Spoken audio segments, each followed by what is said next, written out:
instead of the market setting interest rates, you had central government planners at the Fed picking an interest rate. And why did they pick one that was so low? Well, the reason is the politicians like the boom.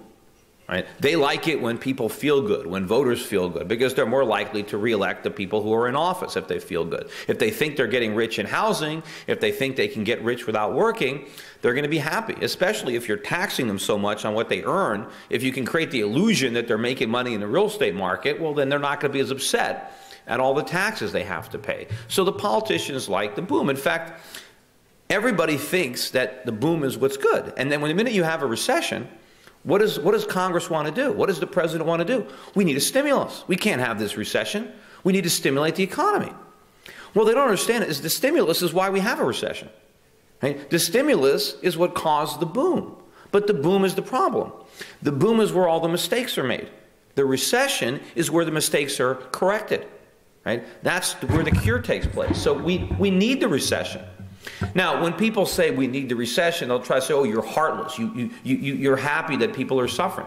No, that doesn't mean we're happy about it. It just means it's necessary. It's like if somebody checks into rehab because they're a drug addict and then they're going through withdrawal, that doesn't mean that the rehab center is happy that the people are suffering through withdrawal. They just know that if they want to get healthy and kick the habit, that they're going to go through withdrawal. That's just part of the cure. You know, if when you checked into rehab, every time you started having a withdrawal symptom, they gave you drugs, right? You're not going to get cured. You might be popular. You might be a popular rehab center if you're giving out drugs to everybody, but not because you're curing anybody. And so what happens is the minute the narcotic of the cheap money begins to wear off, right, and we realize the mistakes that we made, people are like, you know, I can't believe I bought that condo. You know, I can't believe, you know, how did I buy that internet stock? You don't see this when it's the mania, but the interest rates eventually rise and the mistakes. And so what happens during the recession is the market tries to correct all these imbalances because during the boom, resources are misallocated. Capital, labor, right, is misallocated. In the housing bubble, right, too much capital went into building homes, remodeling homes.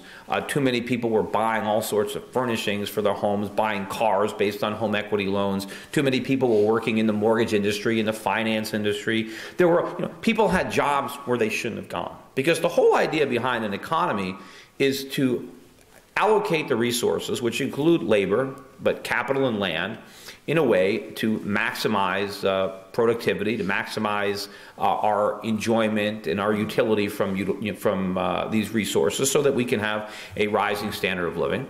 But if capital and labor and land are where they're not supposed to be, right, that you have to correct that. And what does that mean? What happens when the bubble bursts? Well, people that made bad investments lose money.